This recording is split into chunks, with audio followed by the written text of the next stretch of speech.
अच्छी और सच्ची खबरों में आज बात सबसे पहले इंडियन नेवी की करेंगे, जिसने एक हफ्ते के भीतर ही दूसरी बड़ी उपलब्धि हासिल की है। इस बार नेवी ने देश में बनी हैवीवेट टॉर्पीडो की सफल टेस्टिंग की है और इस दौरान टॉर्पीडो ने पानी के अंदर चलते हुए सीधे टारगेट को हिट किया। इससे जुड़ा एक वीडियो भी भारतीय नौसेना की ओर से जारी किया गया है और ये हाईटेक एंटी सबमरीन टॉर्पीडो है, जिसका नाम समुद्र के देवता वरुण के नाम से रखा गया है। भारतीय नौसेना लगातार अपनी ताकत में इजाफा कर रही है, जिसके तहत ही नौसेना ने इस अचूक निशाने वाले टॉर्पीडो का सफल परीक्षण किया।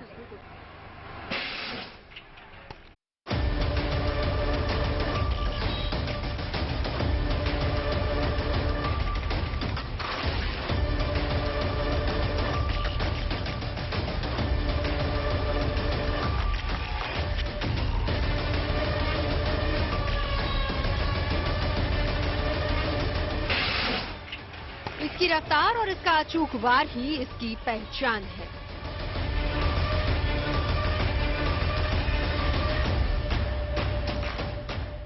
पानी के अंदर ये दुश्मन के लिए काल है। यह है देश में बना हैवीवेट टॉर्पीडो, जिसका इंडियन नेवी ने आज समुद्र के अंदर सफल परीक्षण किया।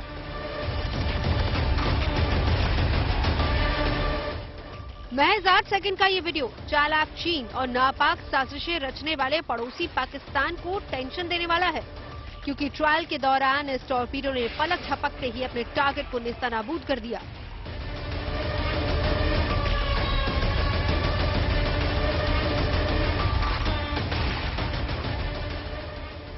इसकी सफल टेस्टिंग के बाद खुद इंडियन नेवी ने इसका वीडियो जारी किया है और इस उपलब्धि को मील का पत्थर बताया। पानी के अंदर से ही होते हुए इसने अपने जो टारगेट था उसे हिट किया है और इस अस्त्र के हर जो बड़े बड़े हमारे जहाज है, चाहे वो फ्रिगेट्स हो या डिस्ट्रॉयर, उनमें लगने के बाद उनकी मारक क्षमता काफी ज्यादा बढ़ने वाली है। सबसे महत्वपूर्ण बात यह है कि ये हथियार मेड इन इंडिया है। इसे डीआरडीओ ने बनाया है, नेवल टेक्नोलॉजी लैबोरेटरीज ने साथ में डीआरडीओ के साथ मिलकर इसको डेवलप किया था और इसे अब भारतीय नौसेना में जहां लगा दिया गया था, इसके कुछ परीक्षण जो होने थे, जो इसको और ज्यादा फाइन ट्यून करना था, वो उसका प्रोसेस चल रहा था, वो भी अब पूरा हो गया है। इंडियन नेवी के पास पहले से ही एक हैवीवेट टॉर्पीडो वरुणास्त्र है, जिसका पिछले साल 2022 में सफल परीक्षण किया गया था। इसे डीआरडीओ ने तैयार किया है। वरुणास्त्र दुनिया का इकलौता टॉर्पीडो है जो जीपीएस बेस्ड है। इसका वजन 1500 किलो है और ये 7 से 8 मीटर लंबा है। खास बात यह है कि वरुणास्त्र 400 मीटर गहराई में जाकर टारगेट को हिट कर सकता है। इसकी अधिकतम रफ्तार 74 किलोमीटर प्रति घंटे की है। इस टॉर्पीडो को शिप और सबमरीन दोनों से लॉन्च किया जा सकता है। भविष्य के खतरे को देखते हुए इंडियन नेवी अपने तरकश में नए नए हथियार शामिल कर रही है। खास बात यह है कि ये सभी देश में बने हुए हैं, जिसकी सबसे ताजा मिसाल ये हैवी वेट टॉर्पीडो है, जो परीक्षण में सभी पैमानों पर खरा उतरा है। सबसे ज्यादा क्षमता इसकी ये है कि जो सबमरीन्स होती है, यानी कि पानी के अंदर चलने वाले जो जहाज होते हैं, जो बाहर नहीं आ पाते, दुश्मनों को नहीं दिख पाते, उनके ऊपर ये सटीकता से हमला कर सकता है। यानी कि चाहे वो चाइनीज सबमरीन्स हो या फिर वो पाकिस्तानी सबमरीन्स हो, अगर हिंद महासागर के इलाके में कोई भी दुश्मन भारत की ओर आग उठाकर देखेगा तो वरुणास्त्र उनके सामने सबसे बड़ा एक हथियार बनकर आएगा। और वरुणास्त्र को अब और ज्यादा प्रोडक्शन उसका किया जाएगा। अन्य जो फ्रिगेट हो या डिस्ट्रॉयर्स हो, उन सभी में इसको लगाया जाएगा और इससे न सिर्फ आत्मनिर्भर भारत की अगर बात की जाए, उसे उस दिशा में इसको एक बड़ा कदम माना जा रहा है, बल्कि जो भारतीय नौसेना है उसकी जो मारक क्षमता है या फिर उसके जो हथियार है, उसमें इसको एक इस हथियार की इंडक्शन से उसकी क्षमता भी बहुत ज्यादा बढ़ जाएगी। पिछले ही महीने नौसेना ने ब्रह्मोस सुपरसोनिक क्रूज मिसाइल का फ्रंटलाइन गाइडेड मिसाइल विध्वंसक आईएनएस मार्मुगाओ से सफल परीक्षण किया था। इसके बाद इस महीने की शुरुआत में स्वदेशी युद्धपोत आईएनएस विक्रांत के डेक पर अमेरिका से लिए गए MH-60R मल्टी रोल हेलीकॉप्टर की सफल लैंडिंग कराई और अब हफ्ते भर के भीतर ही इस हैवीवेट टॉर्पीडो का सफल परीक्षण कर नेवी ने अपनी उपलब्धियों की फहरिस्त और लंबी कर दी है। गुड न्यूज ये है कि इन तमाम उपलब्धियों को इंडियन नेवी ने बड़े ही कम समय में हासिल किया है, जिसे देश की सरहदों की सुरक्षा के नजरिए से काफी अहम माना जा रहा है। अक्षय डोंगरे के साथ bureau report, good news today. Navy के इस हैवीवेट टॉर्पीडो को आखिर दुश्मन के लिए काल क्यों कहा जाता है, इसके बारे में तफसील से बताया रक्षा विशेषज्ञ के सिन्हा ने।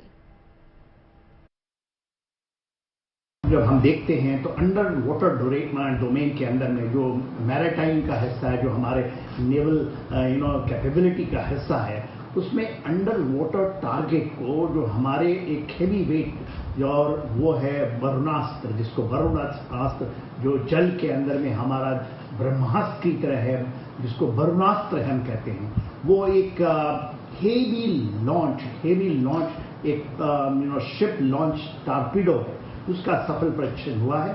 और ये भारत के लिए, हमारी नेवी के लिए और ये हमारी सुरक्षा के लिए, हमारे अपने मिलिट्री कैपेबिलिटी एंड कैपेसिटी के लिए एक बहुत बड़ा लैंडमार्क है। देखिए, ये 2016 से ये है हमारे पास, मतलब इसके ऊपर में जो हेवी वेट वेपनरी का इस्तेमाल होता है, जिसमें कि आप डायरेक्ट किसी भी सबमरीन को मार सकते हैं, किसी शिप को भी जो सरफेस के ऊपर में है उसके हल को मारना हो, तो इस टॉर्पीडो का बहुत उसकी यूटिलाइजेशन है। टॉर्पीडो मोर और लेस हर एक शिप में, जो वॉरशिप्स हैं उसके अंदर में इसको लगाया जाता है, क्योंकि उसको सबसे बड़ा खतरा जो होता है सबमरीन से होता है, जो डीप होती है समुद्र के नीचे और सरफेस में भी आकर के जो वो, तो ये आज उसकी सफल परीक्षण से हमने एक माइलस्टोन को लिया है। अच्छी और सच्ची खबरों में आगे बढ़ते बात अयोध्या में बन रहे राम मंदिर की करेंगे, जिसके ग्राउंड फ्लोर का 85% काम पूरा हो चुका है और अब मंदिर की खिड़की और दरवाजों को बनाने की तैयारी शुरू कर दी गई है। महाराष्ट्र के चंद्रपुर से लाई गई सागौन की लकड़ियों से मंदिर के लिए खिड़कियां और दरवाजे बनाए जाएंगे, जिसके लिए 26 से 30 जून के बीच काष्ठ समर्पण समारोह हो सकता है। और इस कार्यक्रम में महाराष्ट्र के मुख्यमंत्री एकनाथ शिंदे के साथ डिप्टी सीएम देवेंद्र फडणवीस और खुद मुख्यमंत्री योगी आदित्यनाथ शामिल होंगे।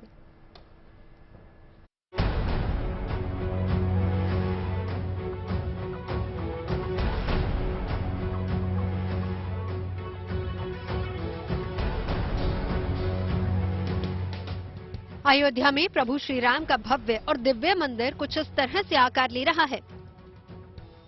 कहीं मंदिर की दरो दीवार पर फूल, पत्ती, शंख और कलश की नक्काशी चल रही है, तो कहीं देवी देवताओं की मूर्तियों को आकार दिया जा रहा है। अभी तक मंदिर के ग्राउंड फ्लोर का 85% काम पूरा हो चुका है और कहा यह जा रहा है कि दिसंबर तक मंदिर के गर्भगृह का काम पूरा कर लिया जाएगा। इसके बाद जनवरी 2024 में प्राण प्रतिष्ठा के बाद मंदिर के कपाट राम भक्तों के लिए खोल दिए जाएंगे। जैसे जैसे ये शुभ घड़ी नजदीक आ रही है, वैसे वैसे मंदिर निर्माण से जुड़े दूसरे कार्यों में भी तेजी आने लगी है। कहा यह जा रहा है कि महाराष्ट्र के चंद्रपुर से पूजा पाठ के बाद लाई गई सागौन की इन लकड़ियों से जल्दी ही मंदिर के दरवाजों और खिड़कियों को बनाने का काम भी शुरू हो जाएगा। लेकिन इससे पहले 26 से 30 जून के बीच काष्ठ समर्पण समारोह हो सकता है, जिसमें महाराष्ट्र के मुख्यमंत्री के साथ उप मुख्यमंत्री और सीएम योगी आदित्यनाथ शामिल होंगे। अयोध्या में श्री राम के भव्य और दिव्य मंदिर का निर्माण हो रहा है और बताया ये गया है कि जनवरी 2024 में रामलला की प्राण प्रतिष्ठा भी हो जाएगी, यानी उससे पहले ग्राउंड फ्लोर पूरा हो जाएगा। समय समय पर इस बात की जानकारी सामने आती रही है कि किस तरह का होगा श्री राम का ये भव्य मंदिर। अब एक बात की जानकारी और सामने आई है कि राम मंदिर के दरवाजे सागौन की लकड़ी यानी टीक वुड के होंगे, तो ये मौका भी खास है। इसलिए जो समारोह होगा, इसके लिए एक विशेष समारोह करने की तैयारी है, जो काष्ठ समर्पण समारोह होगा, यानी उसमें उत्तर प्रदेश के मुख्यमंत्री योगी आदित्यनाथ और कहा जा रहा है कि महाराष्ट्र के मुख्यमंत्री एकनाथ शिंदे, उप मुख्यमंत्री देवेंद्र फडणवीस और वन मंत्री सुधीर मुंगटीवार शामिल होंगे। सुधीर मुंगटीवार राम मंदिर आंदोलन में भी शामिल रहे हैं। पहली खेप में 1855 घन फुट लकड़ी अयोध्या पहुंची है। जानकारी के मुताबिक महाराष्ट्र से लाई गई इस लकड़ी से मंदिर के ग्राउंड फ्लोर के 14 दरवाजे तैयार किए जाने हैं, जिनमें गर्भगृह का भव्य द्वार भी शामिल है। और इसके अलावा मंदिर में प्रवेश के लिए इन्हीं लकड़ियों से एक महाद्वार भी तैयार किया जाएगा, जिन्हें नक्काशी के जरिए सुंदर बनाया जाएगा। देहरादून के फॉरेस्ट रिसर्च इंस्टीट्यूट के सुझाव के बाद ही सागौन की इन लकड़ियों को राम मंदिर के लिए चुना गया। खास तौर पर दरवाजों की तो जैसा कि जानकारी मिली है कि जो ग्राउंड फ्लोर के दरवाजे होंगे वो 14 मुख्य होंगे और उसमें महाद्वार और गर्भगृह का द्वार भी शामिल है।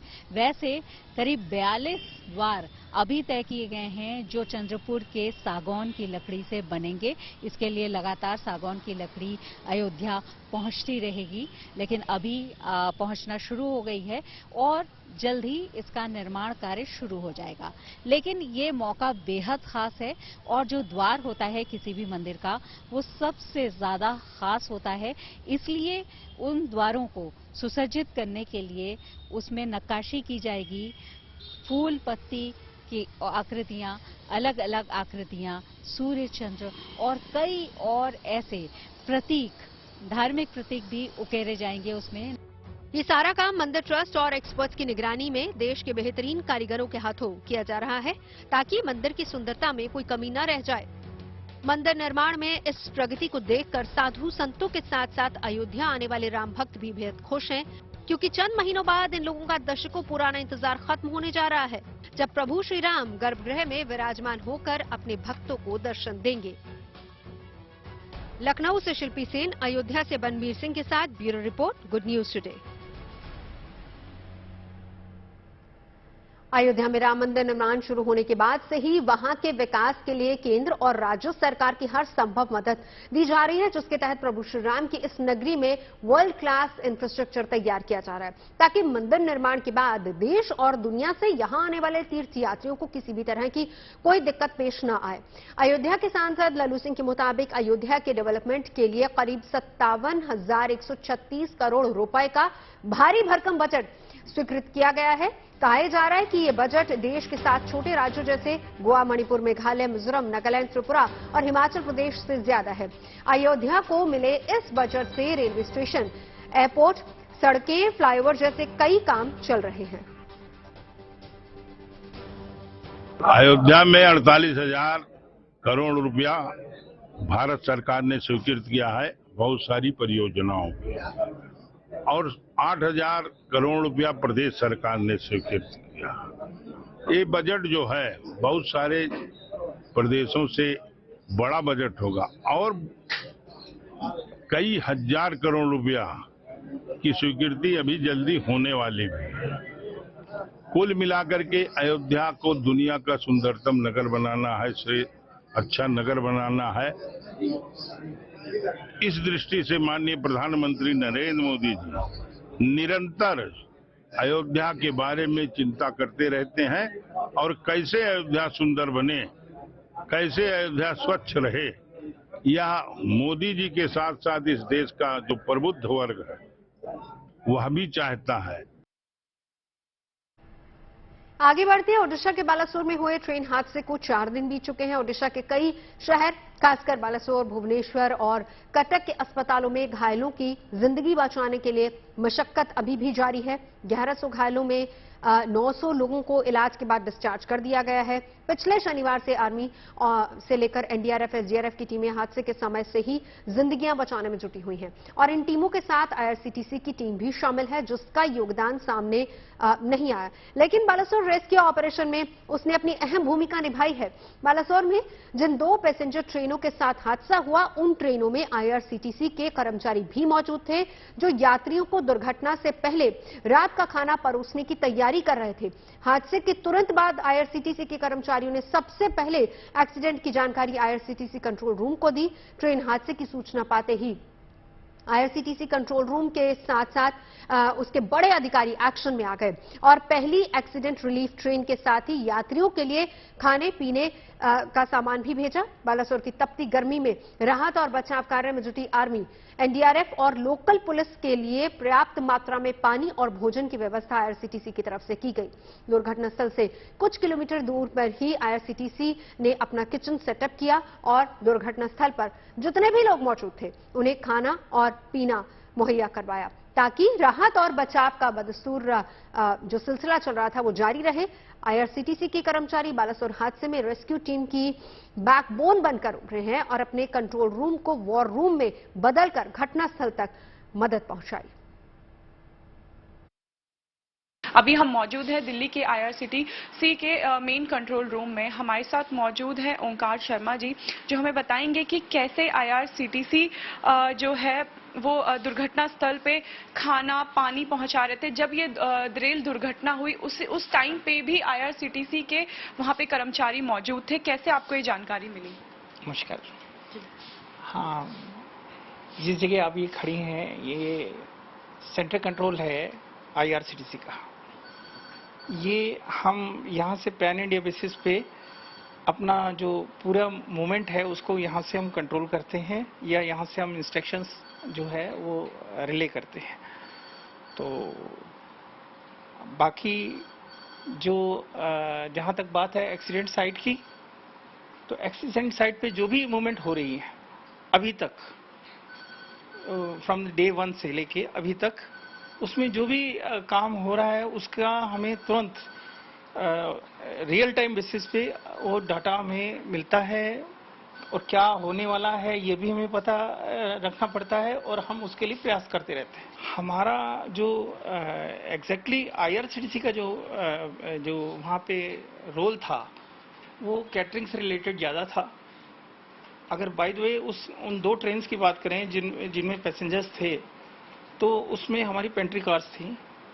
तो जो सर्विस स्टाफ था हमारा उसमें ट्रेन्स के अंदर, वो सबसे पहला विक्टिम बना, उसको सबसे पहले जानकारी मिली और वो कुछ उसमें उनकी कुछ इंजरीज भी हुई, परेशानियां भी आई, लेकिन कम्युनिकेशन हमारा ऐसा बना हुआ है कि तुरंत हमें उन्हीं के थ्रू पहले पता लगा कि एक्सीडेंट हुआ है और एक्सीडेंट साइट पे काफ़ी गंभीर स्थिति है।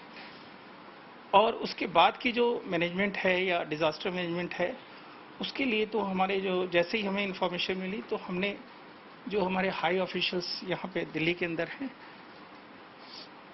उनको और जो उन्होंने हमें जैसी इंस्ट्रक्शंस दी और उन्होंने खुद भी जो हमारे जो हाई ऑफिशियल्स वहाँ हैं इस जोन में और अदर जोन्स में जो जहाँ से संबंधित वो था, तो उनको उसी समय कांटेक्ट किया और उसके बाद से ही 24/7 हमने जो है अपना काम स्टार्ट कर दिया।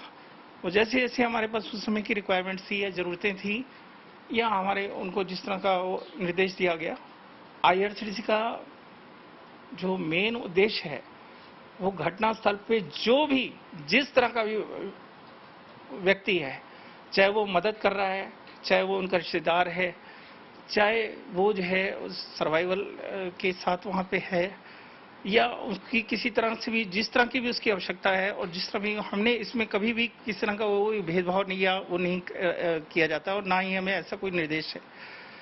हमें वहाँ पर जो भी एक्सीडेंट साइट पे है जिनके लिए भी कहा गया है हमने उनको जो है तुरंत वो जो है सहायता पहुँचाई है।